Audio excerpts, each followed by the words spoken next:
guys, welcome back to another episode of Harvest Kids TV. In a rush to find my favorite shirt, I was thinking about what we started talking about last week. Do you remember what our enchanting word is for this month? That's right, kindness. Kindness is showing others that they are valuable by how you treat them. The Bible says in Luke 6, verse 31, do to others as you want them to do to you. Now, usually my mom does all the laundry. She sorts out all my clothes from dark and light, and then she washes them. Then she puts them in the dryer. And before they can get all wrinkled, she takes them out the dryer, folds them, and then puts them away all in the same day. But I heard that she was in a rush this morning and only got as far as taking the clothes out of the dryer. Exhibit A. I suppose she thought she would finish up when she gets back home, but they will all be wrinkled by then. So I'm going to surprise her by folding them and putting them all away too. It is really the least I can do for all the acts of kindness she does for me every day, right? As always, we begin today's lesson with our Kids Electric segment for students in grades 1 through 6, followed by Harvest Adventurers for our preschoolers. Make sure to listen closely because you don't want to miss out on any part of our amazing story or the super cool fun happening in Kids in Action. So, why don't you check out Kids in Action, and I'll see you when you get back. Welcome back to Kids in Action, where every experiment sparks excitement and every object lesson brings the Bible to life. It's time to unleash the power of faith in action with Kids in Action.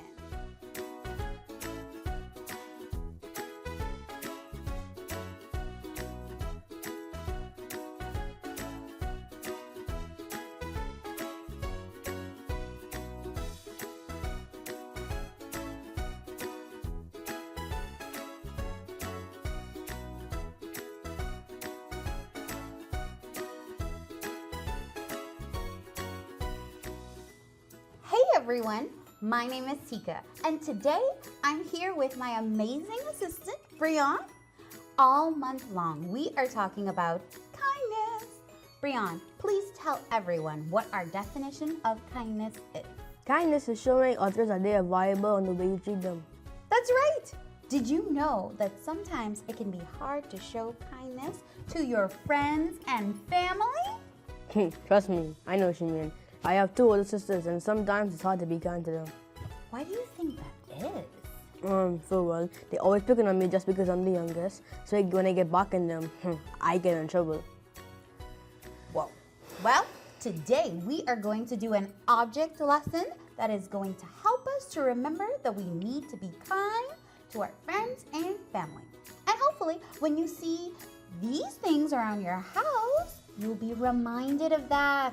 But what could black pepper, a bar of soap, some water, and sugar teach us about being kind to our friends and family? I'd like you to watch and learn. Watch and learn. I have here, as he mentioned, a bowl with some water. And let's just say this represents our life. I'm going to add some black pepper to it. And watch as all the little black and white specks kind of float around. They're going to represent our friends and family. Okay? So I'm going to pour some, and then you pour a little. Okay. Not a lot, not a lot. Got some friends, cousins, nanas. This is great, this is great. Now, sometimes the things they say can be nice and sometimes not so nice. Sometimes they can even get on our last nerves. I mean, to the point, it's just, okay, anyway. But guess what? We always have 2 choices. On the one hand, we can react to the things that they're saying, we can get back at them, or we can even break things that belong to them, right? Okay, let's try this out. So what I want you to do is you're gonna dip the soap in. Let's see what happens. Okay. Not there. Right over here. Okay.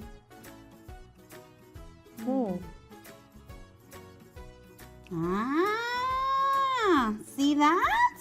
Yeah. Look at that! So as you can see, the soap is pushing all of the black pepper away. And that's what our mean choices do as well. It pushes our friends and family away from us, and that's definitely not something we want to do with the people that we love. Well, sometimes it's easy to just, get even. But I do love my friends and my family, so I don't really want to push them away. So what can we do to fix her? That's where the sugar comes in. This would be the other hand. You know, the second choice that we have. The first choice was to be unkind, but the second choice is to be much sweeter, to be kind. Now, last week we learned that we can be kind to others because God is kind to us. And when we have God with us, we can treat people better than we think they deserve. So I'm gonna have you sprinkle the sugar a little bit over the top. And you can take the soap out.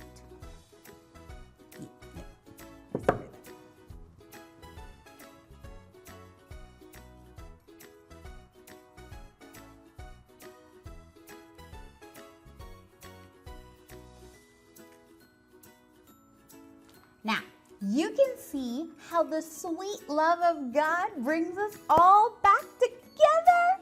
Look at it. That's actually pretty cool. I think it is. And so instead of reacting with mean and unkind words when our friends and our family get on our last nerves, we should be kind and sweet and respectful and so we can keep our families and friends together. Let's tune in for our Bible story today. Ready to see it? See you later. Bye! All month long, we are talking about kindness. And we said that kindness is showing others they are valuable by how you treat them. Last week, we talked about God's great kindness for us by sending Jesus to die for our sins so we can be a part of His family forever. We learned that we can be kind to others because God is kind to us. Today, we find a true story in the Bible about a pair of women who really stuck together and took care of each other. A long time ago, in a land far, far away, lived a woman named Ruth. While Ruth had grown up in Moab, she married a man who had traveled there from Bethlehem when food ran low. Her husband's family had come too, though his father had since died. Another Moabite woman named Orpah married Ruth's husband's brother, so Ruth's brother-in-law. Ruth's new mother-in-law, Naomi, was happy to welcome her new daughters to the family. For a season, they were all one big happy family, but Ruth's happily ever after fell apart. In a short time, Ruth's brother-in-law died, and then so did her own husband. While Ruth at least was living near her own friends and family, she must have worried about Naomi, who had lost her husband and both sons. Sure enough, Naomi could find no peace in Moab. She knew that God had given food to His people in Bethlehem again, so she decided to go back home. But Ruth didn't want Naomi to be alone. She decided she was going along. Her sister-in-law Orpah agreed to go as well. Ruth and Orpah joined Naomi as she began her long journey. But before they even made it out of town, Naomi stopped. "Both of you go back," she said to her daughters-in-law. "You were kind to your husbands who have died. You have also been kind to me. So may the Lord be just as kind to you." At first, both women resisted. They knew Naomi needed them. But eventually, Orpah gave in. She kissed her mother-in-law and left. But Ruth wouldn't budge. Even though Naomi pushed her to head back home to find a good Moabite boy to marry, Ruth insisted she was staying. Listen to what she said to Naomi in Ruth chapter 1, verse 16. "Don't try to make me leave you and go back. Where you go, I'll go. Where you stay, I'll stay. Your people will be my people. Your God will be my God." Naomi eventually realized there was no point in arguing with Ruth, and the two women set off for Bethlehem. Ruth followed her mother-in-law every step of the way, helping her over the rough spots and setting up their home in Bethlehem. As it turned out, the women had arrived in Bethlehem just as the barley became ready for harvesting. Ruth made a plan to go out to the fields and pick up the leftover barley. Bright and early the next morning, Ruth went out to follow the workers cutting grain so she could collect the leftovers. The field was owned by a man named Boaz, a relative of Naomi's husband. When Boaz arrived, he questioned the foreman to discover who Ruth was. Then he caught up with her at the edge of the field. Boaz told Ruth not to go anywhere else to pick up grain. He had made sure no one would bother her, so it was safe for her to continue to pick up the grain. And in fact, Boaz told her that when she was thirsty, she could go and get a drink from the water jars. Ruth was stunned to receive such treatment from an important man like Boaz. She bowed low and asked, "Why are you being so kind to me?" After all, she was from another country. Boaz told her that he had heard about everything she had done for her mother-in-law and said to her, "May the Lord reward you." Then at dinner time, Boaz offered Ruth a meal. He even made sure his workers left extra grain behind for her to gather. When Ruth carried home all the barley she picked up, Naomi was surprised. Ruth told her that Boaz was the one who had helped her.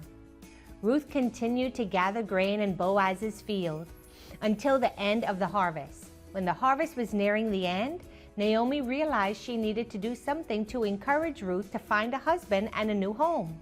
So she hatched a plan and she filled Ruth in on the details. Ruth went to find Boaz as her mother-in-law had suggested. That evening, Boaz and the workers were busy by the threshing floor, beating the sheaves to separate the grain from the straw. The hard work was followed up with plenty of good food. Eventually, Ruth and Boaz fell in love and were married. And you know what? Ruth and Boaz ended up being the great-grandparents of King David. And they were the distant ancestors of guess who? Jesus! Naomi was delighted. Through the kindness of others, her entire life was changed. There's so much that happened in this story that I'm going to do a little rewind now so we can be sure we don't miss all the kindness in it. So let's rewind and play it back. Ready? Remember, Ruth's first act of kindness was when Naomi first decided to leave Moab and go back to Bethlehem to be near her family. Ruth and Orpah volunteered to go with Naomi, showing her she was valuable to them. Naomi insisted they stay in their hometown of Moab, but Ruth chose to follow Naomi all the way to Bethlehem. She helped take care of Naomi along the way. She lived with her in Bethlehem and treated her with kindness. Then Ruth volunteered to go out and do the hard work to take care of herself and Naomi, and she worked in the fields to get food for them both. Talk about showing kindness. And even when Naomi was bitter and grumpy, Ruth stood by her. Naomi also showed Ruth kindness too when she helped Ruth meet Boaz and form a plan to catch his attention so he'd hopefully marry Ruth. Then Boaz showed kindness by marrying Ruth and taking care of Naomi, and eventually they had a baby, and Naomi got to be the grandmother she'd always wanted to be. That was a lot of kindness. Ruth, Naomi, and Boaz show us something really important, something I want you to remember today, and that is be kind to your family and friends.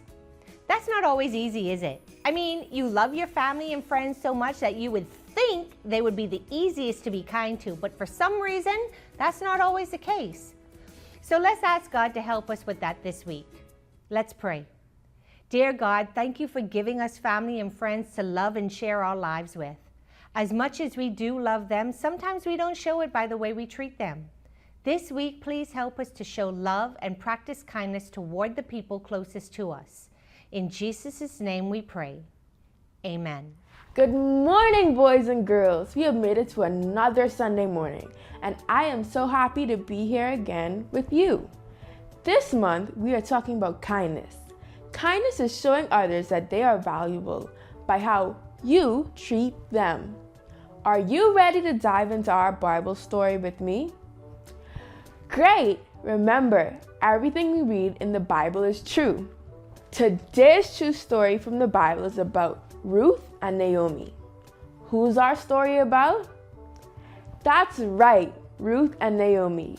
Naomi grew up in Bethlehem. She traveled to Moab when Bethlehem didn't have much food. Now, she was far away from her home. She had a husband and 2 sons. Ruth married one of Naomi's sons. Then something happened that was very sad. Show me your sad faces.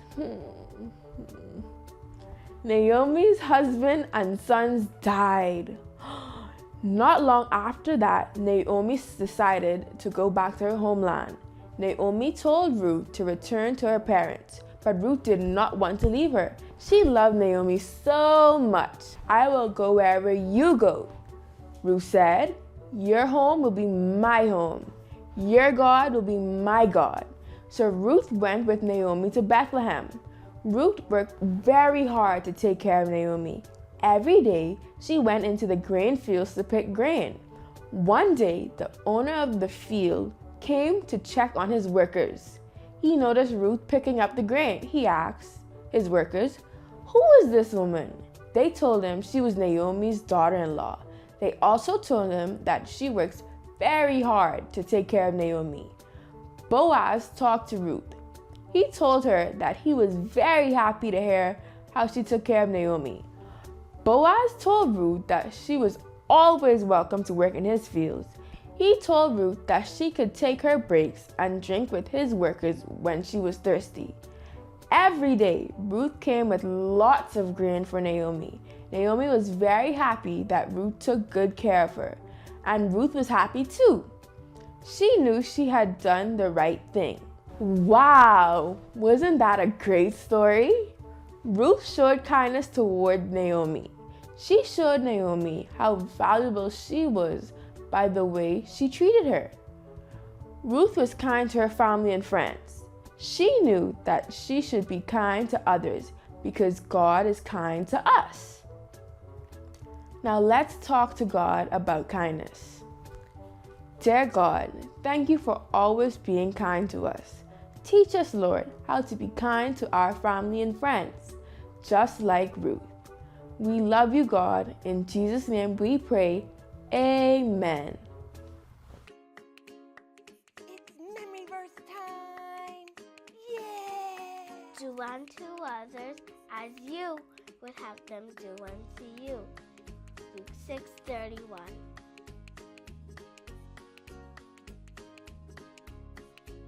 Do unto others as you would have them do unto you.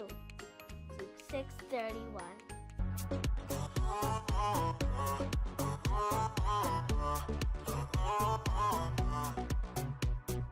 Everything keeps telling me to quit and not go where I'm going. But I'm never ever gonna stop, and there's no signs of slowing.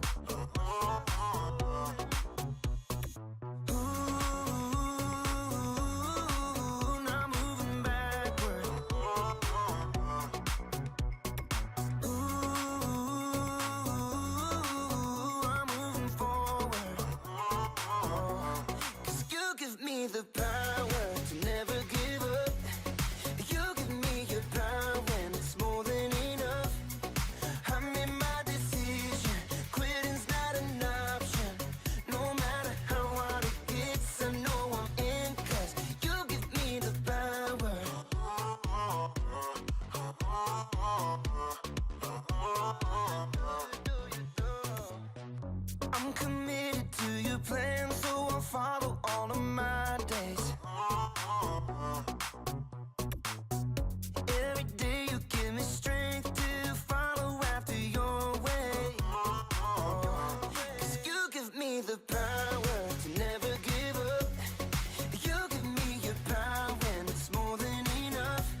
Being kind to everyone is important, but family is special, and friends are too.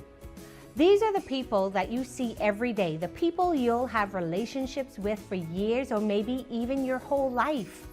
For some reason though, the people we seem to be the most unkind to are our family and friends. Maybe because we're around them so much, or we just get annoyed with them. Or maybe it's because we know they're the ones most likely to forgive us. But it shouldn't be that way. We should make an extra effort to be kind to the people who care about us the most. Let's all say our memory verse together. Do to others as you want them to do to you. Luke 6, verse 31. Do you know that this verse includes our family and friends? Now, I want you to try something. Rewind your day in your head, or rewind your week. Think back to a time when you could have shown kindness to your family or your friend, but you didn't. Have you thought of something? I'll give you a second. What could you have done differently? Could you have said something nicer? Could you have helped instead of just watching? How can you show kindness if that situation happens again? It really is important to apply this month's memory verse daily to your family and friends, because you must be kind to your family and friends. Say that with me. Be kind to your family and friends. This week, if you're struggling to do that, just rewind back to today and remember the story of Ruth and Naomi. And be sure to practice Luke 6:31 every single day. Hey there! Did you enjoy today's lesson? Sometimes we take for granted all the kind things that our family and friends do for us, even to the point of not being kind to them. Ruth could have left Naomi when she had the chance, but she stayed with Naomi all along the way and even offered to go to work to gather food for them, even when Naomi wasn't easy to get along with. I know we can all agree that sometimes it is hard to get along with our family and even our friends sometimes. But what about the times when they show us kindness, when we may be the ones that aren't so easy to get along with? My mom is always doing kind things for me, and sometimes I take that for granted. Well, today I sure hope she is not only surprised by this, but she feels loved and valued too. Well, it's time to say goodbye, but we hope that this week's message has helped you to understand that kindness begins at home. So we should cherish and uplift those who mean the most to us. It was a pleasure hanging out with you, and we'll see you next week as we continue our series on kindness, right here on Harvest Kids TV, our family life TV experiences at Bahamas Harvest Church. And remember, be kind to your family and friends. Hello everyone, I'm Jason, and we are excited to welcome you to our crossover TV teen segment, which is geared toward our high school students in grades 7 through 12. Here on Crossover TV, we talk about the things that concern you. And today, we continue our series on Your Move. Unlike other relationships in our lives, the one we have with our family isn't going anywhere. You can quit a sports team, you can leave the marching band, you can graduate and leave your classmates behind. But your family, they'll always be your family. That's why it's such a big deal that we figure out how to live with them now. Stay tuned. We on the move, we on the rise, crossing over every trial. We gon' rise, we gon' rise, we gon' rise, oh yeah, we're crossing over, oh yeah, we're crossing over. The lines by faith, ooh yeah, the lines by faith, yeah. Oh yeah, we're crossing over, oh yeah, we're crossing over. Oh yeah, yeah. It's me again, Jason. We all have a family. And while all families look different, there is one thing that they all have in common: conflict. When your little sister messes up your school project, when your big brother embarrasses you in front of your friends, or when your mom and dad lose their temper at you over something that doesn't seem like a big deal. All of these things are catalysts for conflict. And when they happen, our first instinct isn't to try and make peace. If we're being honest, we'd probably admit that our first instinct is to fight back, to get even, to win. And while that might feel good at the time, eventually that feeling wears off and we're back to where we started, with a tense and unresolved family conflict. Today's bottom line and takeaway from our discussion is: treat your family how you want to be treated. Let's tune into our communicator as he explains how Jesus taught his followers that the secret to finding peace in the middle of conflict was about more than seeing what the other person did wrong. It was about trying to see why they did it. And if we can embrace the move he tells us to make when it comes to our relationships, not only will the way we treat our family members change, but maybe even the way they treat us. Let's stay tuned. Have you ever watched a basketball game or played in one that was really intense? Maybe the players were super physical and the referees were calling fouls every 30 seconds. Or maybe the other players were trying to get away with as much aggression as possible without getting caught. Sometimes games start out that way because the teams are rivals. Everyone knows that things are going to get crazy. Other times, it happens gradually. The game starts out normal, but then someone gets fouled.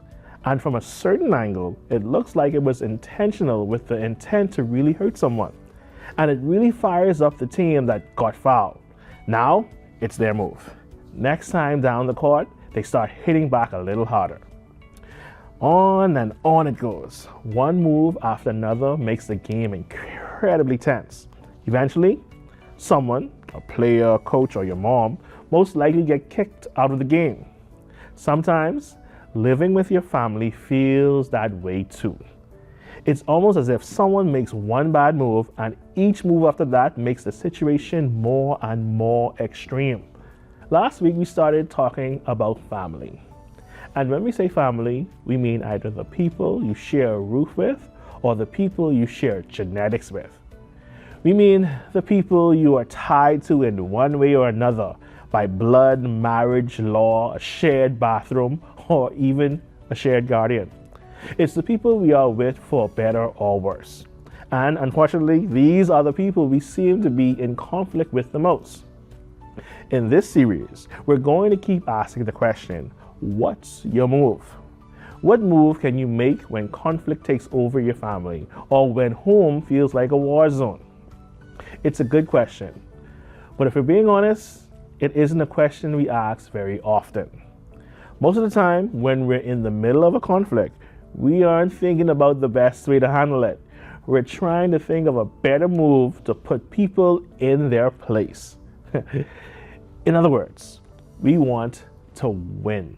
When your younger sister spills grape juice on the art project you've taken weeks to finish, you probably aren't taking time out to consider what's the best next thing you should do. Or when your older brother forgets to pick you up from the movies, you aren't pausing to think about the best way to explain your frustration to him. Or how about when your mom loses her temper over something you did that wasn't really a big deal? Your emotions aren't usually in a place to think about what might be bothering her or how her day has been. When those things happen, we immediately want to one-up on them, to get them back. And at that time, it feels like a win. It feels like a tiny victory when you rat your brother out and he gets in trouble, or when you ignore your mom and hurt her feelings. But We all know that the feeling of winning doesn't last long. Either you feel bad or they make a move that's even worse. And like a super intense basketball game, the consequences keep getting more and more severe. When your next move is to try to make a better offensive move, everyone loses every time. But what else can you do? What other move can you make? When your family is fighting, is there realistically any option besides fighting back? I think so. Today, we're going to look at one of the Gospels. The Gospels are 4 books that document the life of Jesus. They tell us about the people Jesus met, the messages he taught, the story of his birth, the details surrounding his death, and the account of his resurrection. Today, we're taking a look at the book of Luke. When Jesus came back from the dead, a lot of people obviously told the story. I mean, when someone does that, you tell your friends. Many people also wrote it down so the message could spread. In fact, Luke mentions that a lot of people did their part to make a record of everything that happened. Luke, a doctor who wrote this particular book, carefully investigated Jesus' life. And as a result, he wrote this book as a letter to his friend Theophilus. Why? In Luke's word, so that you may know the certainty of the things you have been taught. This was Luke's rule, to listen to credible sources, then write down what he heard. And because of that, you and I, along with Theophilus, can know with certainty about what Jesus said and did. So it makes sense that the verse we're going to look at today made it into Luke's book. It's an important one, and it's tucked inside Jesus' most famous sermon, the Sermon on the Mount. Jesus is talking on a hillside to a group of people who gathered to hear him. People came from all over the place, near and far, the city and the country, to see Jesus live and in person. And in the middle of his teaching, Jesus said this in Luke chapter 6, verse 31. Do to others as you would have them do to you. Okay. Even if you've never been to church in your life until today, you've probably heard this phrase. Some call it the golden rule. In fact, a lot of people don't even realize it's in the Bible. Some of the things Jesus said are more popular today than others. For instance, when Jesus said, leave everything you have and follow me, people don't like talking about that one as so much, even though it's equally true and important. The golden rule, however, is widely embraced. It's quoted to preschoolers, teenagers, adults, co-workers, and politicians around the world. Most of us have been hearing it since we were able to walk. But that also presents a problem. When you hear something a lot, you start to tune it out. People call this white noise. It's like static on a radio. It makes a sound, but it doesn't mean anything. In the same way, if there are things from the Bible you've heard a lot, you may have learned to ignore it, either intentionally or accidentally.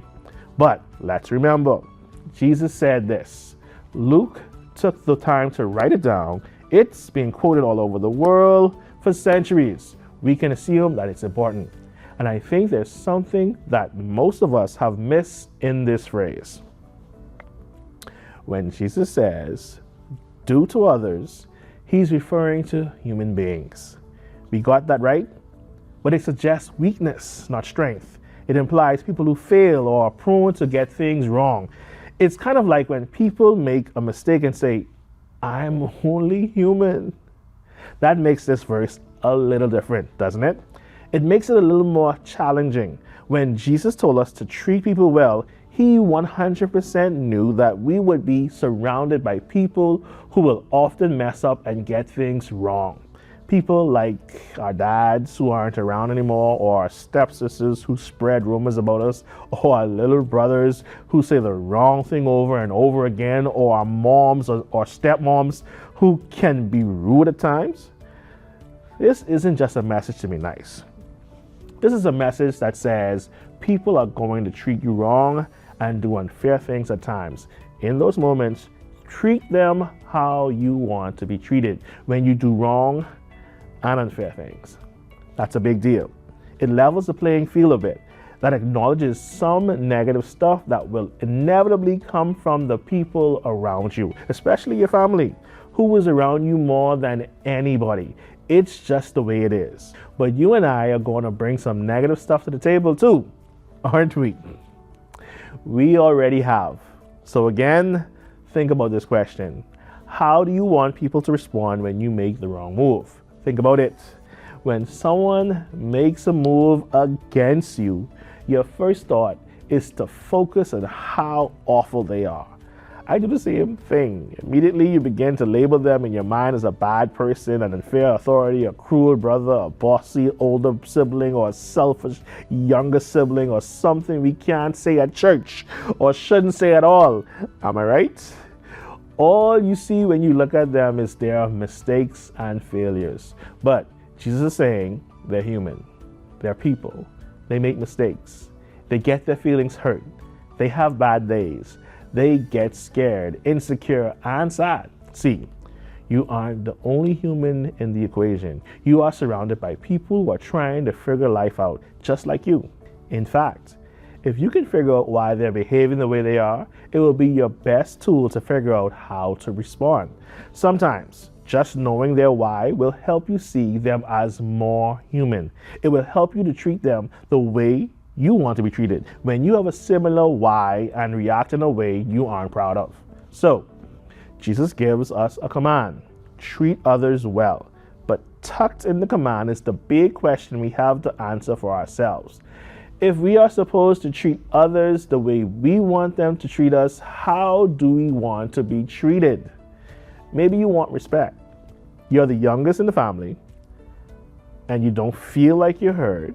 So, any chance you get, you let your parents or your siblings know that you can play that game too. You can ignore them, pretend you aren't listening. But what if you started dishing out what they haven't been giving you? What if you truly listened to your family? What if your move was to consider what they might need and you began to respect them? What if you treated your family how you want to be treated? Maybe you want kindness. Maybe it feels like every move you make is wrong and you are just waiting for your brother to criticize you over the slightest mistake you make. But what if you started to see him as a human? What if you realized the reason he wasn't always kind to you is because there aren't a lot of people being kind to him? Maybe he's kind of a loner and the people around him don't treat him with kindness. Maybe he hates feeling that way. Maybe he's lonely. And the ways he shows it is by being unkind to anyone he can. What if the thing he needs most, you have the power to give? Treat him like you want to be treated. Maybe it's trust. Maybe it feels like no matter how many good decisions you make, your parents won't ever see you as someone who can be trusted. They're always suspicious. You haven't done anything to make them think that way, but it doesn't matter. What if you realize that there may have been a time when someone didn't trust them, or something happened once and now they're really scared? What if they made some mistakes and they're terrified that you will too? Think about what will happen if, instead of yelling, you said, "I don't understand why you don't trust me, but I'm going to do everything I can to show you that I can be trusted." Treat your family how you want to be treated. Maybe you learned the golden rule in preschool, but having known this idea for a long time doesn't make it any easier. This is something you could spend your whole life trying to figure out. The good news is that today you can start making progress by seeing your family as human beings with emotions and backstories and a tendency to get it wrong sometimes. You can take a great first step. And once you see your parents and siblings as people, it will get easier to give them what they may need most of all: grace. It's the thing you want when you mess up, and it's a good move to make. Treat your family how you want to be treated, and particularly treat them how you want to be treated when you've messed things up. Hallelujah. Come on, lift your hands and let's just give glory to the great I am. He's in this place. God, you are welcome here. We glorify and adore you. You are worthy. Come on, lift those hands and surrender. Glorify him in this place. He is worthy.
Hey guys, Carlton here. In today's communication, we learned that people are going to treat you wrong and do unfair things at times. In those moments, you need to treat them how you want to be treated when you do wrong and unfair things. Bearing this in mind, I have a few questions for you. Let's do this. Question number 1. Beyond hurting each other's feelings, what are some other reasons why trying to get even doesn't work?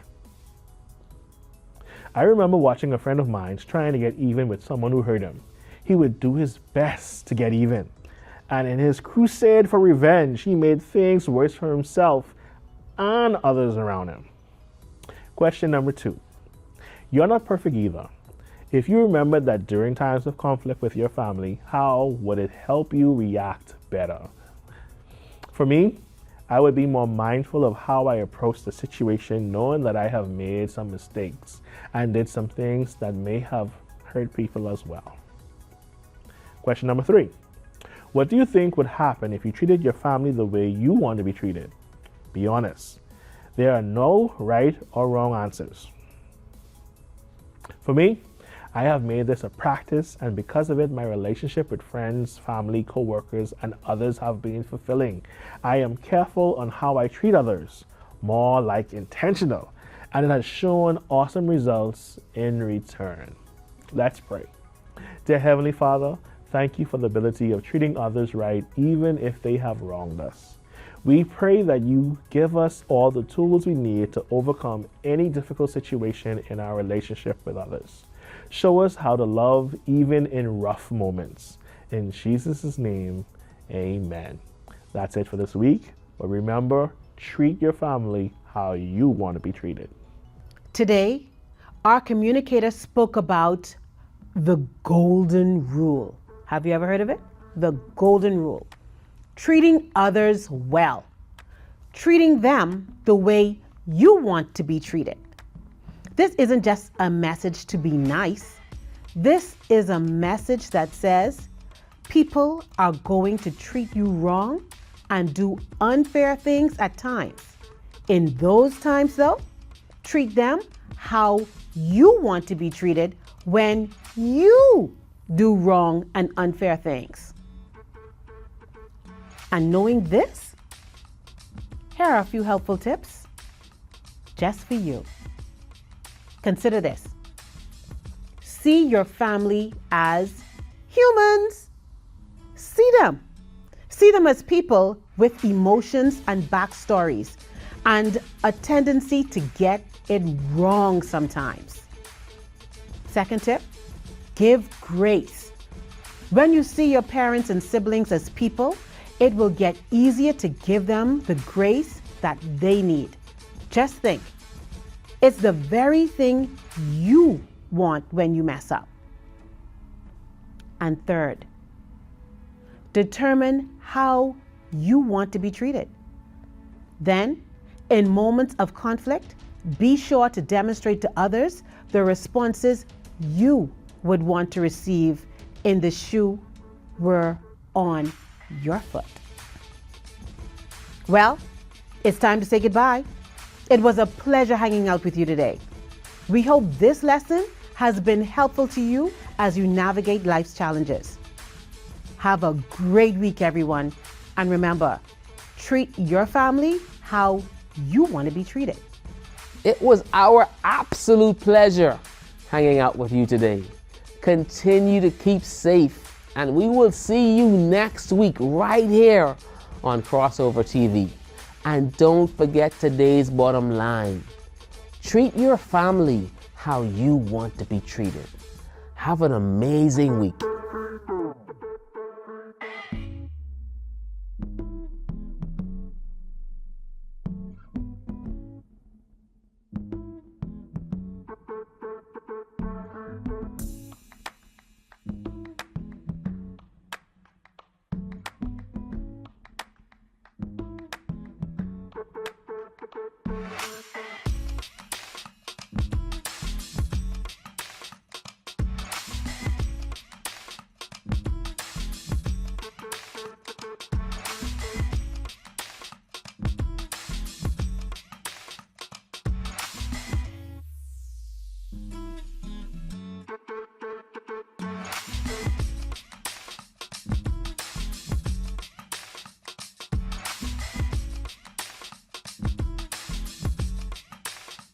Bahamas Harvest Church has many different Sunday service time options for your family.